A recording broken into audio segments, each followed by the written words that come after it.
Então, pessoal, começando fazendo uma revisão para vocês, tá? De até agora o que a gente viu e o que a gente pode esperar ali para frente, tá? Então, passo a passo, candle a candle, tá? Fechamento de ontem, uma puxada positiva do mercado, levou ele para uma região de zona de armadilha. Zona de armadilha, quando o mercado está bem definido e ela é larga, a gente tem aquele lance que ela pode sair da 20 para buscar 200 e vice-versa. Então, você vê que a abertura do mercado para o índice futuro, ele deixou um contexto num rompimento da primeira barra, ok?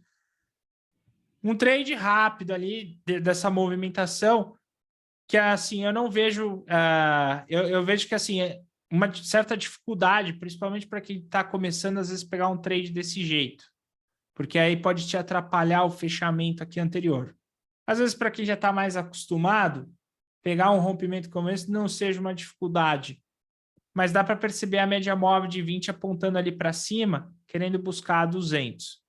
Então, aqui ele aparece uma abertura de mercado, não primeiro movimento, uma abertura de mercado alinhado com a 20, como a gente costuma fazer às vezes nas ações, tá? De qualquer forma, se alguém acabou entrando, stop no fundo e os alvos ali para cima. Dessa movimentação, tá, pessoal? Passando aqui, aí o mercado vai tomando seu conhecimento e com alvo lá na 200. Né? Repara que ele deixou um gift maior, mas ele não deixou um pullback, chegou até a romper aqui o topo, tá? Foi ali na 200 testar e voltou. Até então aqui eu não vejo ali como um trade muito fácil para quem está começando, que está buscando os primeiros movimentos clássicos. Que os primeiros movimentos clássicos, o bom deles é que é mais fácil de você identificar, mesmo para quem está começando. Nesse caso aqui, nessa movimentação, ele vai se estreitando através da média móvel de 200 períodos junto com a média móvel de 20 períodos, tá? E essa relação de estreitamento entre ele vai deixando aqui uma característica que trouxe para nós um pivô de volta em V. O pivô de volta em V aqui trouxe através da movimentação de violência para o lado comprador com a movimentação de retorno, tá? Então, esse retorno trouxe uma expectativa de teste da mínima do dia. Então, a gente colocou esse movimento no pivô de volta em V, o stop acima do 14 com um gatilho abaixo do 12. E aí o alvo projetado aqui desse pullback nessa movimentação. Ele estava indo bem, mas ele acabou no final estopando a gente depois da abertura de Nova York. Estopado aqui nessa movimentação, a gente falou, bom, se eu estou estopado, é melhor eu jogar isso aqui como zona de exclusão. E jogar isso aqui como zona de exclusão vale pegar ali o topo. E aí a ideia por trás aqui é o quê? Vamos esperar o mercado acalmar e tentar entender para onde ele está mais tranquilo, tá? Ainda assim, nessa movimentação toda, ele trouxe um pivô de alta. Esse pivô de alta, pessoal, eu só não fiz naquele exato momento porque foi um momento que veio um stop, estava perto da 200, e aí para não multiplicar risco, né, para o pessoal, pô, eu não vou pegar um pivô como esse que o alvo está acima da 200. Se o primeiro alvo tivesse abaixo da 200, não via problema, porque aí eu consigo bater meu primeiro alvo tranquilamente, 200 não impede. A 200 aí poderia me impedir de pegar esse alvo. Então, passamos ali e aí monitoramos aqui uma possibilidade, tá? De rompimento. Quero esclarecer, tá? Aí é uma coisa extremamente importante que eu preciso esclarecer para vocês, que eu vi esse tipo de dúvida. Se aqui era uma volta em V e não é, tá? Isso aqui não é uma volta em V.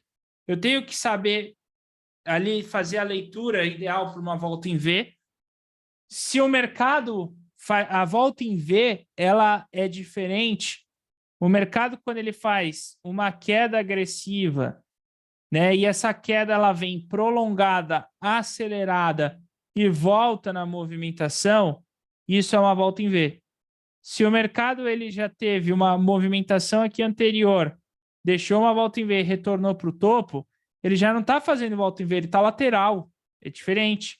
Só que ele está lateral em grande amplitude. Então, eu tenho que tomar muito cuidado com isso. Muito cuidado. Apesar dele ter ido, eu tinha que tomar um cuidado redobrado. Então, para tomar um cuidado redobrado, nessa situação, eu quero um pivô alinhado com a média móvel de 20 para baixo. Senão, não vale a pena fazer esse movimento. Então, aqui você percebe até que ele estava querendo fazer isso. E nós nos encontramos num momento que ele está querendo fazer isso. Mas aqui, pessoal, ó, a gente já tem toda a parte da manhã de pregão dentro do mercado, já é quase 1 hora da tarde, e o mercado não saiu desse range maior. Esse range que está definido dentro do índice futuro tem que tomar o conhecimento que ele começou aqui no candle 2, terminou no 7, e desde então ele está com seus preços dentro desse range. Ele não saiu com uma tendência ainda. Se ele não saiu com uma tendência ainda, tem algo ruim, certo? Tem algo que não está funcionando muito bem aqui dentro. Então, ele pode fazer o pivô de baixa? Pode, mas vai ser por especulação eu ficar aí dentro dessa movimentação tentando pegar trade. Né? Então, pô, eu tenho aqui esse movimento, ficar tentando pegar trade aqui, vai ser uma especulação danada. Às vezes, para quem está começando, buscando seu 2 trades ao dia, você vai deixar quieto o índice. Né? Você vai pegar, vai fechar a plataforma, vai ler um livro. Porque ele está nesse range. Agora, para quem já está mais tranquilo dentro do mercado há mais tempo, o que eu esperaria desse mercado, visto essa movimentação atual com a 20 apontando para baixo agora? Bom, serviu aqui como resistência? Show de bola. Vou sair vendendo? Não. Eu vou confirmar com um pivô. Se eu conseguir confirmar com um pivô, pô, tenho a possibilidade de ter um retorno aqui nessa mínima, tá? Então, essa é a movimentação que eu vou estar esperando aqui para o índice futuro. E se o índice futuro, de repente, ele quiser ir para cima nessa movimentação? Se o índice futuro quiser ir para cima, aí a gente teria que esperar ele conseguir, de fato, romper a média móvel de 200. Lembra na aula de ontem que eu comentei que a média móvel de 200, tá? Ela é tipo o boneco do posto, né? Então, às vezes o candle bate nela, mas não necessariamente rompe. Ele precisa ter o pivô para romper. Então, nessa situação aqui da média móvel de 200 períodos, eu preciso esperar montar o pivô acima dela. Ele não tem esse pivô. Então, nem adianta eu me preocupar com isso agora. Tá? Então, eu tenho que me preocupar com isso se ele começar a montar. Por enquanto, eu vou me preocupar com a possibilidade do pivô de baixa. Eu só não vou vender a mínima do candle 41, porque aqui eu tenho um dilema. Né? O dilema lá dos topos e fundos. Esse topo do 43 foi maior que o 39. Então, eu não vou vender aqui. Mas se ele já tivesse construído isso aqui, com toda certeza você poderia estar vendendo ele. Sem problema nenhum, ok? Então, isso tudo conta, todas essas movimentações contam. Você tem um movimento dele mais encaixotado, tá? O pessoal perguntou, pode ser um triângulo descendente? Não, não é um triângulo de alta, não é um triângulo ascendente, tá? Na hipótese mais forçada ali numa figura, você vai para o gráfico de 60 minutos e isso aqui pode ser uma flâmula de baixa, ok? Isso aqui pode ser uma flâmula para ele voltar em queda. Esse seria o cenário mais próximo ali de uma figura. Para os 5 minutos, ele ficou muito largo já, muito grande. Isso é um range, tá? É melhor você resumir aí. Resumindo, é um range, ok? O dólar futuro, na sua movimentação, ele não foi tão difícil assim, né? Por que o dólar não foi tão difícil? Porque na abertura, ele trouxe o que a gente mais gosta de operar, e aquele trade mandatório. Aquele trade que quando passa na frente, você tem que pegar, que é o trade do pivô clássico. E só esse trade já seria o suficiente para você operar e ir embora e não fazer mais nada, né? Ou seja, ele trouxe de lambuja aí um pivô clássico perto, aqui com a perda desse suporte. Repara que nessa movimentação, tá? Você tem aqui máxima, máxima menor, mínima, mínima menor, máxima maior, mínima menor. mínima maior. Impulso, correção. Tá certo? Pessoal, tem notícia, tem notícia. Mas é aquilo. Todas as estatísticas trazidas desse pivô, elas foram todas consideradas em cenários de notícia, inclusive de payroll, tá? E o resultado é positivo a longo prazo. Então, pode ser um impedimento? Pode. Mas eu te trago ali, tá? Na planilha, que você vai ver que todas, tá certo? Elas deram ali, de certa forma, positivo. Tem dia que vai dar prejuízo, tem dia que vai dar lucro, mas a longo prazo ela dá lucro, né? Pivô clássico. Depois do pivô clássico, a gente viu a queda abrupta. Aqui a gente começou a ver uma deriva na média móvel de 200 períodos e o candle 17 fechou acima dela, acima da 9. A gente colocou aquele mesmo movimento que a gente tinha feito no índice ontem. Um retorno, uma possibilidade de retorno até a 20. Eu não queria que o mercado revertesse tudo, mas eu esperaria que, de repente, o mercado aqui poderia oferecer um pullback da baixa. E aí, nessa movimentação, eu tenho a média móvel de 20. Né? Então, isso daqui me ajudaria pra caramba. Vejo que na próxima, talvez não force tanto um trade de reversão. Espero aí pelo pivô da reversão, porque isso acabou indo um pouco mal no dia de hoje. Nesse caso, ele voltou para baixo, estopando aí esse movimento de deriva, e aí veio perder aqui a mínima do candle 16, armando um pivô na média móvel de 200 períodos para romper ela. O fato é que esse pivô, ele contava com uma distância um pouco mais significativa da média móvel de 20, e quando eu comentei que aqui tinha uma movimentação 1, 2, 3, tá? Esse movimento aqui, 1, 2, 3 dentro do mercado, se eu volto lá para as ondas de Elliott, o ideal é que se eu tenho 1, 2, 3 muito bem definido, eu vá para uma 4 mais complexa.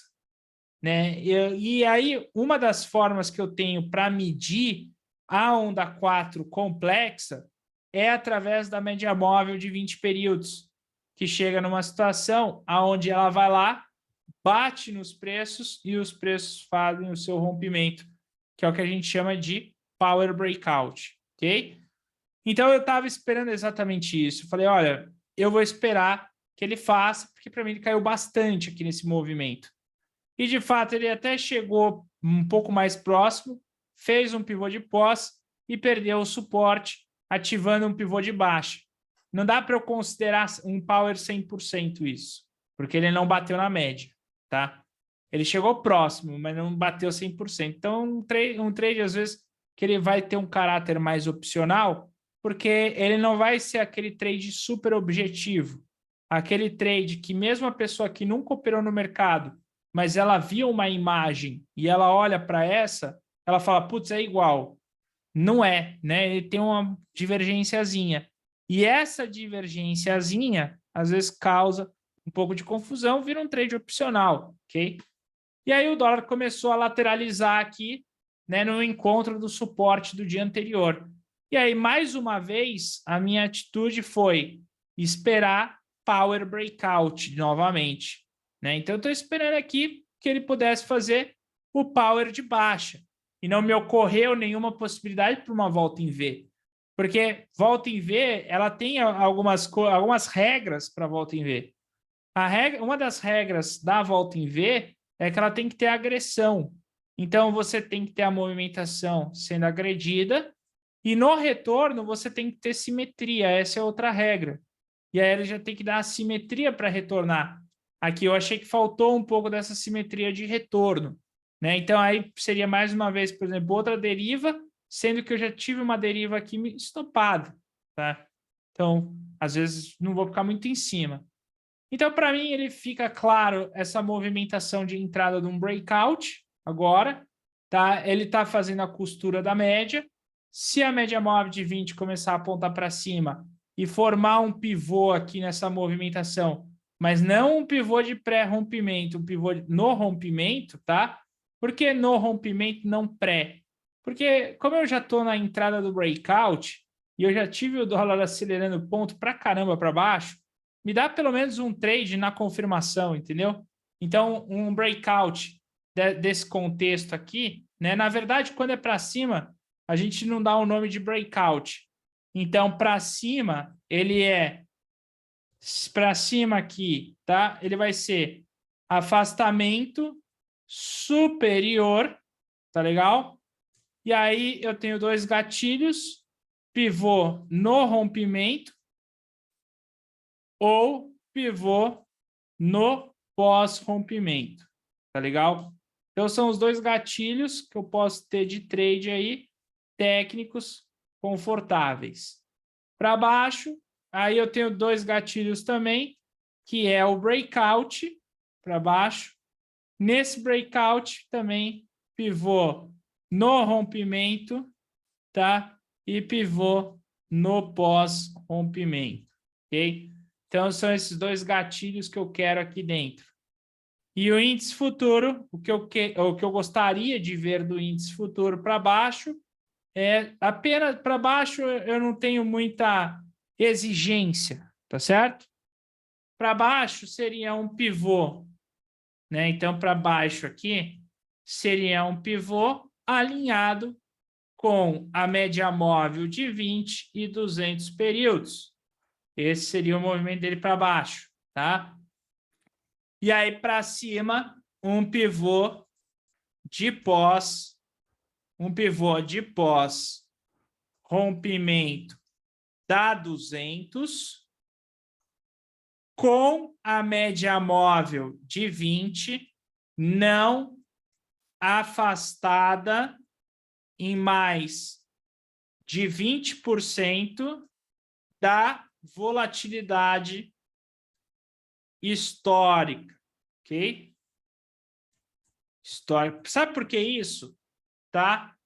Pelo seguinte, eu não quero em nenhuma situação desse mercado aqui, de repente ele faz, tá?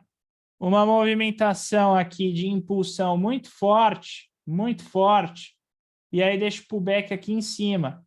E aí a 20 ficou lá longe. Pô, aí não ficou legal se isso acontecer. 20 ficou lá longe, não ficou legal. Então, eu não quero que ela fique muito distante. Eu não estou já num processo de abertura de mercado. Eu já estou num processo de estabilização do mercado e não de abertura do mercado. Então, se eu estou num processo de estabilização do mercado, eu não posso ter ela muito distante. Eu vou na volatilidade histórica, tá? E aí eu vejo que a volatilidade histórica ela tem aqui uma média de 2% para o índice futuro. Então, 2% dessa movimentação, 20% da volatilidade da 0,40, tá? Então, eu vou ter que medir o seguinte, quando ele fizer o pivô, tá? Então, quando ele fizer o pivô aqui, para romper esse movimento, eu vou ter que medir a distância da média móvel de 20 períodos e ver se não está mais afastado do que 0,40 aqui com o pullback, com a hora do rompimento. Se não tiver, show de bola, vou fazer. Se tiver, eu vou evitar. Tá? Por que eu vou evitar? Porque aí vai ser aquele negócio, pô, tá rompendo a 200 com a média lá longe, tá? Não quero esse tipo de trade no meu portfólio agora, ok? Então, eu acho que é isso, tá, pessoal? Eu acho que é isso dessa forma.